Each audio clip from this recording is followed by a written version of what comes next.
మీరు చూడండి కరెక్ట్గా ఈ అసెంబ్లీ సమావేశాల నాటికి రేవంత్ రెడ్డి చెప్పినటువంటి చిట్చాట్లు ఏంది? రేవంత్ చిట్చాట్లు ఏం చెప్పిండు?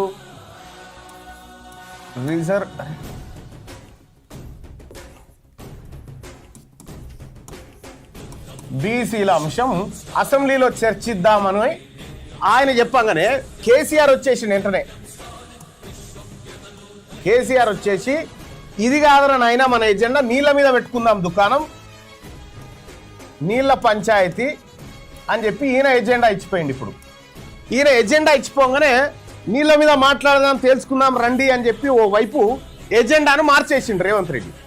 ఎజెండాను మార్చేసి ఇప్పుడు బీసీల ఎజెండా కాదు నీళ్ళ ఎజెండా. ఈ నీళ్ళ ఎజెండా, ఈ నీళ్ళ పంచాయతీ ఎవరికి కావాలంటే మెగా కృష్ణారెడ్డికి కావాలి, ఈ కాంట్రాక్టర్లకు కావాలి, రేవంత్ రెడ్డికి కావాలి, కేసీఆర్కి కావాలి ఈ నీళ్ళ పంచాయతీ. ఎందుకంటే అందులో పైసలు వచ్చే దందా కాబట్టి.